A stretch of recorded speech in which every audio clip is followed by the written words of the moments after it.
जय हिंद साथियों, नमस्कार। मैं हूं आपका दोस्त ललित व्यास पांडे। साथियों, आज अंबेडकर जयंती है और मैं डॉक्टर भीमराव अंबेडकर के इस पुण्य जयंती पर पूरे सम्मान, पूरी श्रद्धा के साथ श्रद्धा सुमन अर्पित करना चाहता हूं और समस्त 140 करोड़ देशवासियों को इसकी शुभकामनाएं देना चाहता हूं। साथियों, हमारे जो भी जननायक होते हैं, हमारे जो राष्ट्र नायक होते हैं, हमारे जो स्वतंत्रता संग्राम सेनानी होते हैं, वो किसी जाति, धर्म या विशेषवाद के नहीं होते हैं। उनका केवल एक ही वाद होता है और वो होता है राष्ट्रवाद। एक ही धर्म होता है, राष्ट्र धर्म। एक ही जाति होती है और वो जाति होती है देशभक्ति की जाति। तो आज मैं डॉक्टर भीमराव अंबेडकर की इन्हीं सिद्धांतों को लेकर के कुछ तथ्यों के साथ आपके बीच में आया हूं। मैं चाहता हूं कि डॉक्टर भीमराव अंबेडकर हो, महात्मा गांधी हो या हमारे कोई भी जननायक या राष्ट्र नेता हो, ये किसी की रजिस्ट्री का हिस्सा ना बने। हमारे देश में एक परंपरा चल पड़ी है कि ये कहीं ना कहीं किसी न किसी रूप में हम उनको रजिस्ट्री करते हैं अपने मंतव्य को पूरा करने के लिए, अपनी विचारधारा को मढ़ने के लिए, गढ़ने के लिए या फिर थोपने के लिए। तो उनका जो मूल मर्म होता है, मूल तत्व होता है, वो क्षीण हो जाता है और ये नफरतवादी विचारधारा और ये विघटनकारी विचारधारा की ओर आगे बढ़ता है और समाज को बांटने, समाज को तोड़ने, समाज में नफरत फैलाने का काम करता है। अगर मैं अंबेडकर जी की बात करूं तो मैं उसको 3-4 हिस्सों में बांटकर बात करना चाहूँगा। मैं अंबेडकर जी की प्रारंभिक शिक्षा, उनको सहयोग देने वाले लोगों, उसके बाद उनकी राजनीतिक जो शुरुआत हुई, राजनीतिक शुरुआत के बाद उनकी राजनीतिक इस्टेब्लिशमेंट, और उसके बाद बात होगी तो किसकी बात होगी कि उनने संविधान सभा में किस प्रकार का योगदान दिया। संविधान सभा में योगदान को सबसे पहले हम उल्लेखित करना चाहेंगे। जैसा कि आप देख भी रहेंगे कि 299 सदस्यों में से एक सदस्य डॉक्टर भीमराव अंबेडकर भी उस संविधान सभा के शिल्पकार के रूप में मौजूद रहे हैं और उस पूरे संविधान की 22 समितियों में से एक समिति, जिसे ड्राफ्टिंग कमेटी कहते हैं, प्रारूप समिति कहते हैं, उसके वे अध्यक्ष रहे हैं। निश्चित तौर पर सभी शिल्पकारों की तरह उनका भी महत्व अतुलनीय है। जितने भी 299 लोग हैं तो बचे हुए 298 लोगों का भी योगदान कम नहीं होता है। क्योंकि हमारे देश में परंपरा है कि सबकी केवल और केवल जो क्रेडिबिलिटी है एक के सर पे मढ़ करके बाकियों को नेपथ्य में भेज दिया जाता है। डॉक्टर भीमराव अंबेडकर भी कभी नहीं चाहते थे कि संविधान सभा का पूरा जो क्रेडिट हो वो केवल उन्हीं को मिले। उनके भी शब्दों में पर्दे के पीछे से काम करने वाले BN राव को भी वो कहते हैं कि पूरा का पूरा कच्चा मसौदा, तमाम देशों की यात्राएं, उन देशों में किस प्रकार का कॉन्स्टिट्यूशन चलता है, किस सिचुएशन का कॉन्स्टिट्यूशन चलता है, वो लेकर के पीछे से जो किसी भी समिति का अध्यक्ष नहीं थे वो कच्चा प्रारूप लेकर के आते हैं। संविधान सभा के 299 सदस्यों के बीच में आपस में चर्चा होती है। अगर पाकिस्तान अलग नहीं हुआ होता, यानी विभाजन से पहले वहीं पर 384 सदस्य हुआ करते थे, लेकिन विभाजन के बाद केवल 207 सदस्य बचते हैं, जो बढ़ करके फिर 299 हो जाते हैं। लेकिन जो हमारा संविधान बनता है उसमें केवल 284 सदस्यों का ही सिग्नेचर होता है, हस्ताक्षर होता है। कुछ बीमारियों की वजह से, कुछ असामयिक मृत्यु की वजह से कई प्रकार के उसमें कारण रहते हैं। उसमें से एक महत्वपूर्ण रोल पर, क्योंकि उस प्रारूप समिति के अध्यक्ष रहते हैं हमारे डॉक्टर भीमराव अंबेडकर जी, तो जो चर्चाएं होती हैं, जो विमर्श होता है, जो निष्कर्ष निकल करके आता है, उसका वो दायित्व संभालते हैं। लेकिन इसका मतलब ये नहीं है कि केवल संविधान का निर्माण सिर्फ और सिर्फ एक कंधे पर रहा। 299 कंधों की बराबर जिम्मेदारी थी। ऑब्जर्वेशन की जिम्मेदारी डॉक्टर भीमराव अंबेडकर थी और तमाम लोगों को सुपरविजन करने की जिम्मेदारी डॉक्टर भीमराव अंबेडकर के रूप में थी। 22 समितियां थी, सबके अलग अलग उसमें अध्यक्ष थे। कई समितियों के अध्यक्ष पंडित नेहरू थे, कई समितियों के अध्यक्ष सरदार वल्लभ भाई पटेल और कई समितियों के अध्यक्ष जो थे वो राजेंद्र प्रसाद जी भी थे। वहीं पर हमारे भीमराव अंबेडकर जी की भी शुरुआत होती है। मैं कुछ और बात करता हूँ कि संविधान को बहुत सारे लोगों ने कहा है या बहुत सारे लोगों ने नैरेटिव बना रखा है पूरा संविधान अंबेडकर जी ने लिखा है। नहीं लिखा है। अंबेडकर जी ने ऑब्जर्वेशन किया है, डिस्कशन किया है, निर्णायक की भूमिका में रहे हैं, बहुत सारा काम किया, बहुत महत्वपूर्ण काम किया है। लेकिन लिखने का काम किसने किया है? तो आप लोगों को सबको पता होना चाहिए कि जब हमारा संविधान बना तो 2 भागों में लिखा गया। उसको 2 भागों में से अंग्रेजी में जो लिखने का काम था उसको प्रेम बिहारी नारायण ने अपने हाथों से लिखा है। दूसरा हिंदी में बसंत कृष्ण वैद्य जी ने उसको हिंदी में लिखा है। तो कुल मिलाकर के 2 भाषाओं में ये लिखा गया है। तो लिखने का भी दायित्व किसी और का था, दोनों भाषाओं में लिखने का दायित्व किसी और का था। मूल प्रतियां संरक्षित होकर के लिखी क्योंकि उसकी टाइपिंग नहीं हुई थी, कैलीग्राफी मेथड से उसको लिखा गया था। सजावट का दायित्व किसी और को सौंपा गया था। एक बार फिर मैं बता दूं, 299 सदस्यों के दिन रात मेहनत का नतीजा था कि हम अपना ये जो भारत का गौरवशाली संविधान पढ़ते हैं, देखते हैं, समझते हैं, उसके बारे में बातचीत करते हैं। और पर्दे के पीछे एक जो गैर संवैधानिक व्यक्ति काम कर रहा था, संविधान सभा का जो सदस्य नहीं था, जो बाकी प्रकार से उसको जिम्मेदारी सौंपी गई थी, वो नाम होता है BN राव, जिन्होंने पूरे देशों की, सभी देशों की यात्राएं की और संविधान का मसौदा तैयार किया। अब मैं बात करता हूं आदरणीय भीमराव अंबेडकर जी की राजनीतिक यात्रा का। तो जुलाई 1946 में बॉम्बे से वो चुनाव लड़ते हैं और हार जाते हैं। बाद में मुस्लिम लीग की सहयोग से वो बंगाल में चुनाव जीत जाते हैं और 9 दिसंबर 1946 को वो संविधान सभा की बैठक में शामिल होते हैं, जो पहली बैठक होती है उसमें शामिल होते हैं। 1947 में जब विभाजन होता है और वो जो बंगाल का हिस्सा पूर्वी पाकिस्तान में चला जाता है, तो उस समय पर इनकी सदस्यता खत्म हो जाती है, रद्द हो जाती है। लेकिन इनकी प्रतिभा के कायल कांग्रेस भी रहती है। कांग्रेस में कुछ लोगों से इनकी नहीं बनती। पंडित जवाहरलाल नेहरू से इनकी नहीं बना करती थी। पंडित जवाहरलाल नेहरू में से इनके विपक्ष में होते थे। जहां से चुनाव लड़ते थे वहां वो अपना कैंडिडेट खड़ा कर देते, तो इनके खिलाफ प्रचार प्रसार भी करते थे। ऐसी बहुत सारी कथाएं प्रचलित हैं और इसका स्रोत भी उपलब्ध है, ऑथेंटिक स्रोत उपलब्ध है। लेकिन उसमें राजेंद्र प्रसाद जी और सरदार वल्लभ भाई पटेल पारखी नज़र, इनकी नज़र बहुत पारखी हुआ करती थी। तो जब पूर्वी पाकिस्तान में भारत का वो हिस्सा निकल गया जहाँ से ये चुने गए थे, निर्वाचित हुए थे, इन्होंने बॉम्बे को के जो प्रधानमंत्री थे उस वक्त, उनको खत लिखा। वो थे BG खेर साहब, उस समय पे स्टेट्स में प्रधानमंत्री हुआ करते थे। तो BG खेर साहब को पत्र लिखकर वहाँ भीमराव अंबेडकर जी को निर्वाचित करने की सिफारिश करते हैं सरदार वल्लभ भाई पटेल और डॉक्टर राजेंद्र प्रसाद जी। 19 अगस्त 1947 को इनको प्रारूप समिति का अध्यक्ष बनाया जाता है। तो ये पूरा इनका जो राजनीतिक करियर है, मोटा मोटा हमें जानना चाहिए, क्योंकि जो ये हवाएं चलती हैं, इन हवाओं में, इन शोरगुल में वास्तविक तथ्य कहीं दब करके रह जाते हैं और केवल शोरगुल और शोरगुल के साथ साथ जो नैरेटिव बनाए जाते हैं वो नैरेटिव हमारे जहन तक पहुंचाए जाते हैं। और ये जो रजिस्ट्री करने की परंपरा है, किसी जाति, धर्म और बिरादरी को लेकर के स्पष्ट तौर पर रजिस्ट्री कर दी जाती है, ये बहुत खतरनाक है। बात करते हैं उनके द्वारा जो नव बौद्ध अपनाया गया था। नव बौद्ध उन्होंने जब अपनाया 14 अक्टूबर 1956 की बात है। 14 अक्टूबर 1956 को उन्होंने बुद्धम शरणम गच्छामि, धम्मम शरणम गच्छामि तो अपना लिया था। लेकिन संघम शरणम गच्छामि में उनके मतभेद थे कि बौद्ध धर्म तो अपनाना चाह रहे थे, लेकिन बौद्ध धर्म की भी बहुत सारे नियमावलियों को वो स्वीकार नहीं कर रहे थे।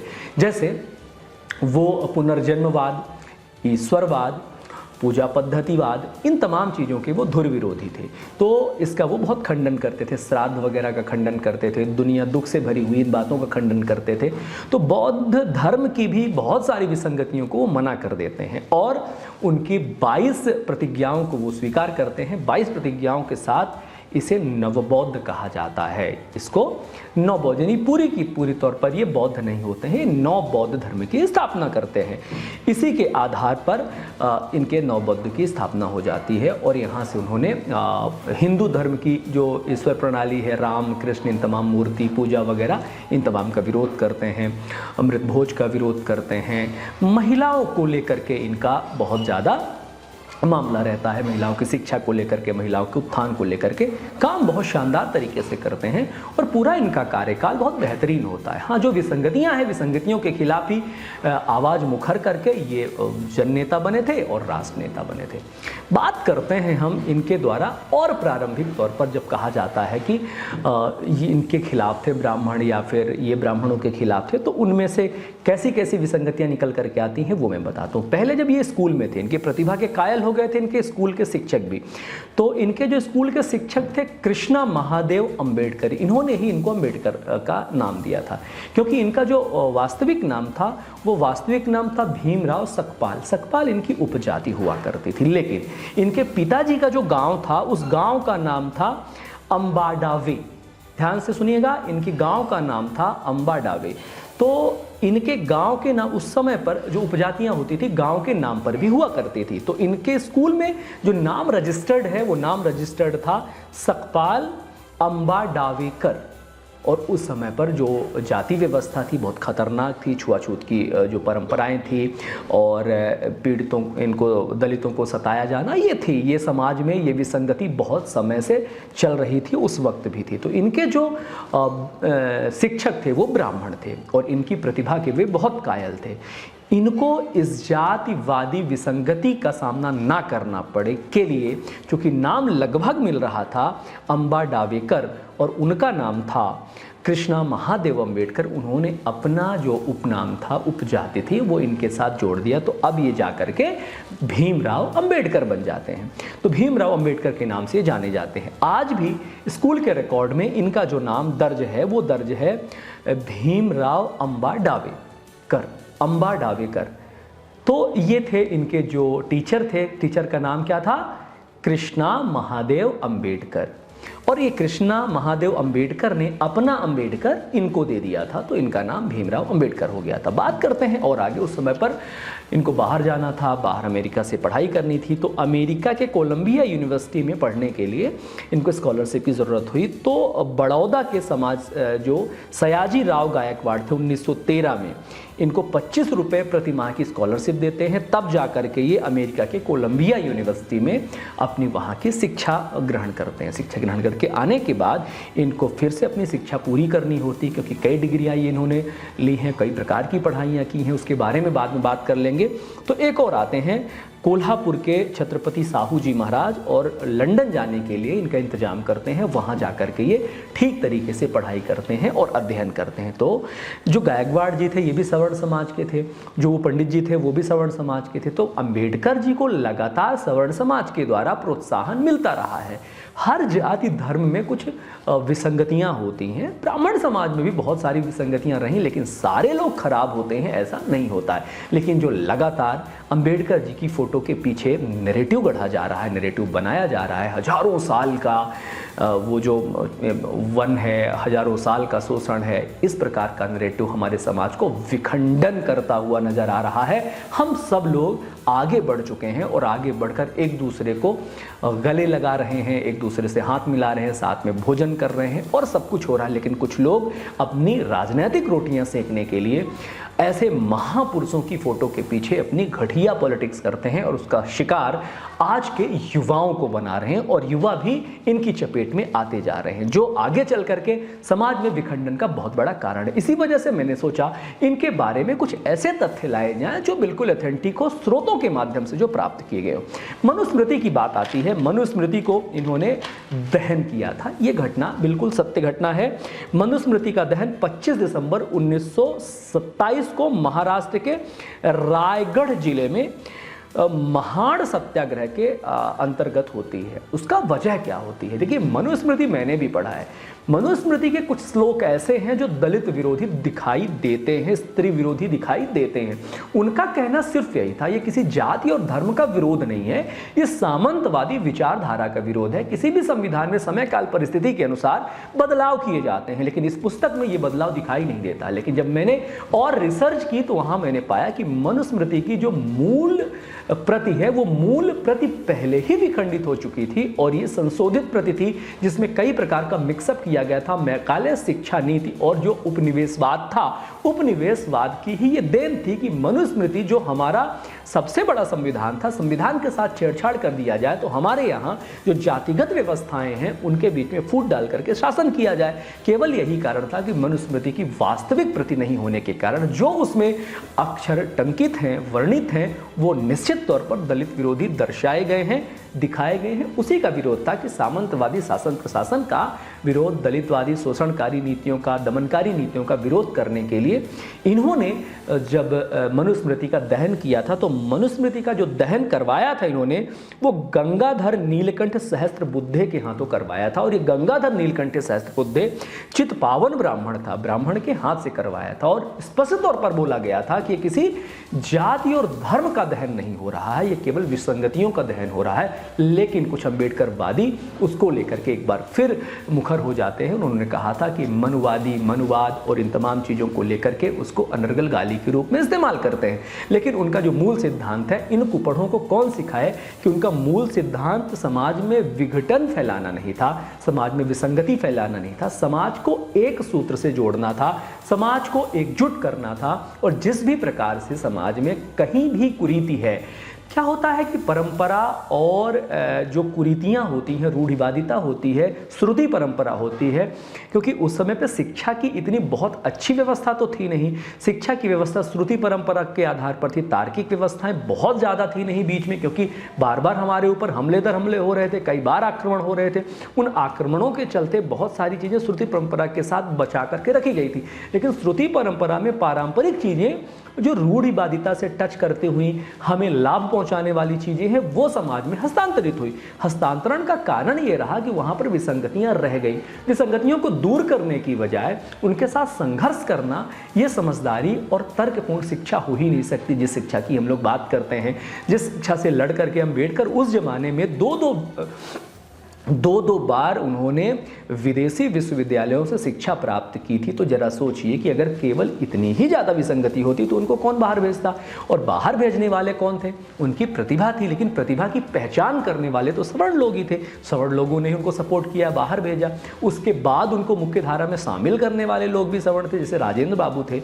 राजेंद्र बाबू भी सवर्ण समाज से आते हैं, है ना। तो आपको केवल ये नहीं देखना है कि कोई भी व्यक्ति किस विचारधारा से, किस जाति से आता है, वो देश के लिए कितना हितकारी है, वो समाज के लिए कितना हितकारी है, उसका संदेश क्या है। मूल रूप से उस संदेश को हमें पकड़ना होता है और उस संदेश को लेकर के आगे बढ़ना होता है। तो आज अंबेडकर जी की जयंती है। अंबेडकर जी केवल एक जाति, एक धर्म के नेता नहीं हैं, पूरे 140 करोड़ देशवासियों के नेता हैं, भारतवासियों के नेता हैं। तो आज के दिन में हमें कम से कम जो हमारे समाज में व्याप्त विसंगतियां हैं, उनको समाप्त करने का संकल्प लेना चाहिए। और समाज में और विघटनकारी और हूलवादी जो वातावरण फैलाया जाता है कि आज जो लोग भी कार्यक्रम करेंगे, एक वर्ग को गाली देंगे, हूल देंगे और हजारों साल की का उदाहरण देते हुए समाज में एक बार फिर विघटनकारी, नफरतकारी विचारधारा को जन्म देंगे। और कई नेताओं का यहाँ पर बयान वायरल होगा और उसके बाद जो उसमें पिसेंगे वो छोटे लोग पिसेंगे। तो किसी की भी राजनीतिक रोटी अगर इसके माध्यम से सेकी जा रही हो तो आप लोगों को सतर्क रहना चाहिए। और आज का जो विशेष दिन है, गौरवशाली इतिहास है, अंबेडकर जी की जयंती को श्रद्धा सुमन अर्पित करना चाहिए। श्रद्धेय अंबेडकर जी की जयंती को पूरे देशवासियों के साथ मुबारकबाद देने के साथ ही हम अपने बात को यहीं पर समाप्त करते हैं। बहुत धन्यवाद करते हैं। जय हिंद, जय भारत, वंदे मातरम। ख्याल रखिए।